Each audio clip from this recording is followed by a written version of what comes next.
வணக்கம் நண்பர்களே. பணம் சம்பாதிக்கிறது முக்கியம். ஆனா அத சரியா நிர்வகிக்கலைனா நம்ம வாழ்க்கையில பெரிய சிக்கல்கள் வரக்கூடும். இன்னைக்கு நாம தவிர்க்க வேண்டிய முக்கியமான ஃபினான்ஷியல் மிஸ்டேக்ஸ் பத்தி பேசப் போறோம். முதல் தவறு எமர்ஜென்சி ஃபண்ட் இல்லாதது.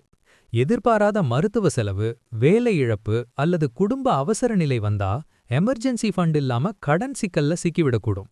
இரண்டாவது தவறு கிரெடிட் கார்டை தவறாக பயன்படுத்துறது.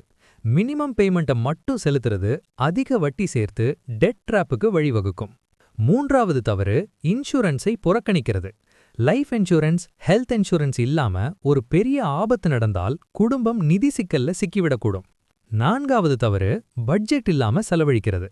சம்பளம் வந்ததும் சேவ் செய்யாம அனைத்தையும் செலவழிச்சா வெல்த் உருவாகாது. ஐந்தாவது தவறு ரிட்டையர்மெண்ட் பிளானிங்கை தாமதப்படுத்துறது. 30 வயதுல தொடங்கினால் காம்பவுண்டிங்கின் சக்தி அதிகம். 50 வயதுல தொடங்கினால் கார்பஸ் குறைந்துவிடும். ஆறாவது தவறு குயிக் ரிச் ஸ்கீம்ஸை நம்புறது. அதிக ரிட்டர்ன்ஸ் என்ற பேர்ல பான்சி ஸ்கீம்ஸ்ல முதலீடு செய்யறது பெரிய லாஸுக்கு வழிவகுக்கும். சுருக்கமா சொன்னா emergency fund, insurance, budgeting, retirement planning, smart credit card usage இதெல்லாம் இல்லைனா அது பெரிய ஃபினான்ஷியல் ப்ராப்ளம்ல கொண்டு போய்விட அதிக சான்ஸ் இருக்கு. இந்த வீடியோ உங்களுக்கு பயனுள்ளதாக இருந்தால் லைக் பண்ணுங்க, ஷேர் பண்ணுங்க, சப்ஸ்கிரைப் பண்ணுங்க. அடுத்த வீடியோவில் மீண்டும் சந்திப்போம்.